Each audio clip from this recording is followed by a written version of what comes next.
Chapter 75. Broken Dreams. Sonny woke up from the insistent sense of alarm coming from his shadow. Groggy and disoriented, he opened his eyes and sat up. What's wrong? Sir. He looked down at the shadow and saw it repeatedly pointing up with a tense expression on its, well, it didn't have a face. He could just tell that it was nervous. Trouble? Sonny looked up and saw nothing but the scarlet leaves of the great tree. The sky was hidden, but he could easily tell that the sun was still up. It seemed that he was asleep for just a few hours. There was no threat anywhere in sight. He frowned. What got you so spooked?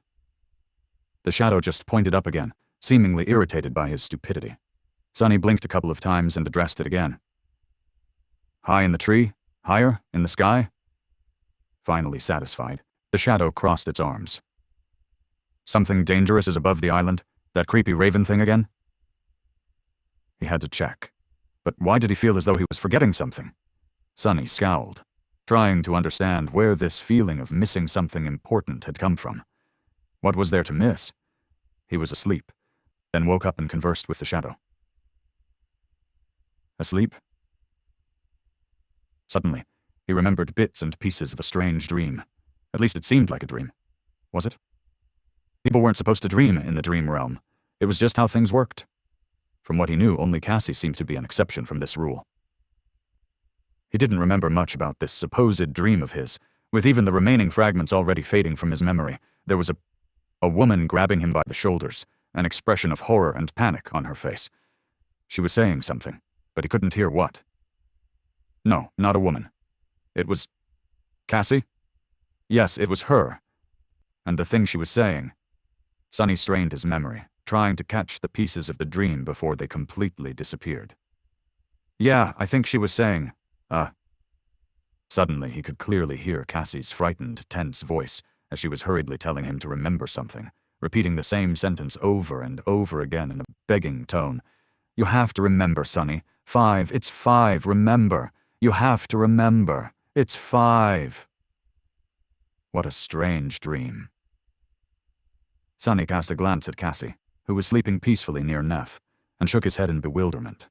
He wasn't sure if this memory of his was really a dream, or some strange scene he had imagined right before falling asleep. With how the dream realm worked, he was leaning toward the latter possibility. Still, I better tell the girls when... He was distracted from this thought by the shadow, which waved its hands impatiently. Oh, right. There's a threat in the sky.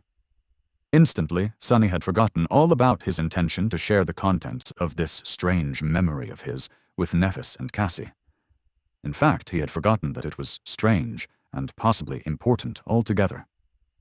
This lapse in his judgment was sudden and unnatural, but since Sonny couldn't remember things that he had forgotten, he didn't notice anything amiss, and went about his business as if nothing had happened. If he did, he could have realized that this might not have been the first time he had forgotten something important since they arrived at the Ashen Barrow. Standing up, Sonny summoned the Midnight Shard and glanced darkly at the blood-red leaves of the great tree. Feeling the coolness of the black, polished hilt in his hand, he felt a little calmer. Woken up by his quiet movements, Nephis opened her eyes and looked at him, her body tensing up. There was a silent question in her eyes. Sonny shook his head. I don't know yet. Stay with Cassie while I check things out. Leaving the girls behind, Sonny walked forward.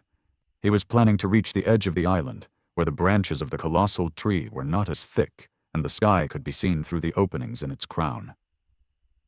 Technically, he could have sent his shadow to do this instead of going himself.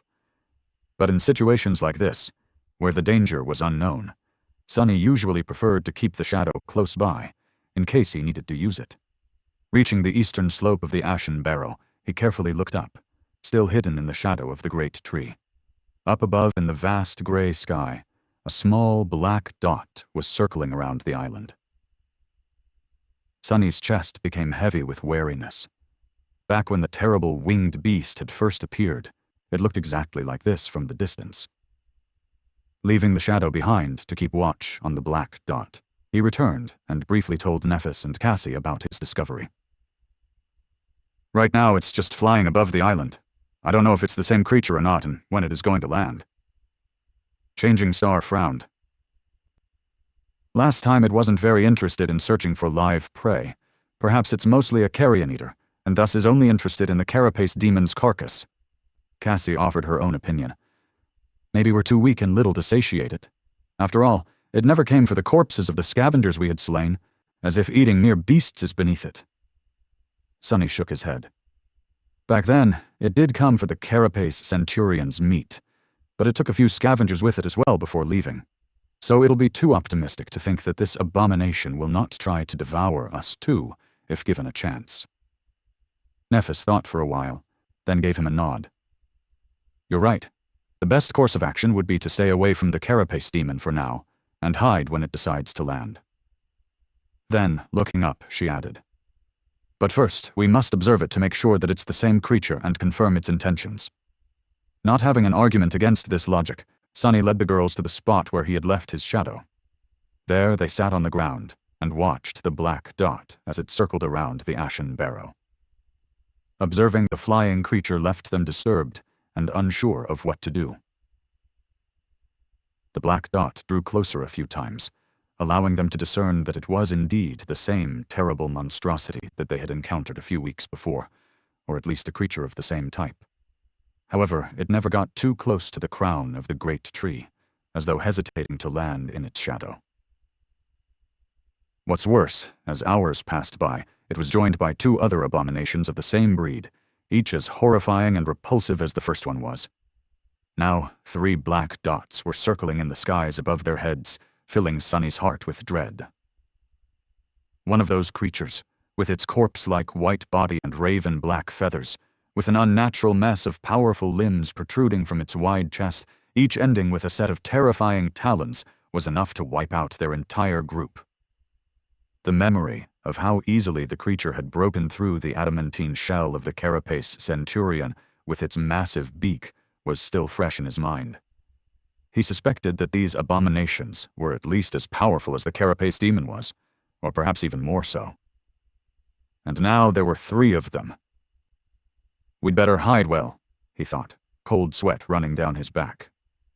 However, the flying monsters seemed to be reluctant to approach the ashen barrow for some reason. They just circled around it, sometimes hesitantly approaching, but then gaining height again. Their behavior was strange and disturbing. After some time, Cassie quietly said, "Maybe they're not hungry." Sonny blinked, trying to imagine a world where a nightmare creature might not be hungry. Was it even possible? He, on the other hand. "I don't know about these albino chickens, but I'm hungry as hell." This was true. The 3 of them had not eaten anything since yesterday. Sonny was afraid that if the abominations did decide to land on the island, the loud growls of his stomach would give away his position. Nephis glanced, and him, and asked, "Want to eat some grilled chicken?" Sonny opened his eyes wide and hissed, "Don't even think about it." She stared at him, then turned away with a smile. "That was a joke. She knows how to joke." Well, at least someone's sense of humor was worse than his. In the end, their worst fears did not come true. After the sun began to roll towards the horizon, the 3 flying abominations finally made a decision and left the skies above the ashen barrow, flying west in a loose wedge formation. They never descended low enough to notice the 3 sleepers, let alone landing on the surface of the large island. Sonny was left drenched in sweat and tired from anticipating a disaster, almost disappointed at the fact that all this worrying had turned out to be for nothing. Looking at Cassie, who couldn't see that the danger had passed, he said, "They're gone." The blind girl exhaled with relief and relaxed, the frown disappearing from her face. Thank heavens. Sitting here and waiting was 5 times worse than hiding from one of them at those cliffs. For some reason, Sonny flinched a little. What did you say?" "I said that waiting for them to land was very tiresome." He blinked, not understanding why he had reacted so strangely to this innocuous sentence. Did he see a dream having to do with Cassie and number 5? Right, he did. Not that it was anything to think twice about. "Oh yeah, you're right." Then he turned to Nephis and asked, What do you want to do now? Changing Star looked west, where the black dots had disappeared from sight, and said after a short pause, "Let's check the western edge of the island and decide on the next high point to reach." Sunny shrugged, not having any objections. Cassie smiled. "Good idea. Who knows, maybe we'll finally see the walls of the castle." Soon, they had crossed the island and approached its western slope. Here, the ground was raised just before plunging down, forming a natural rampart that hid the landscape from their eyes.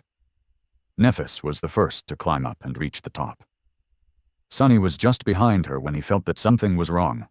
Changing Star's posture was somehow strange, stiff and rigid, as though she had suddenly turned to stone. Stepping on the ashen surface of the natural rampart, he worriedly looked at Nephis and noticed a grim, resentful expression on her face.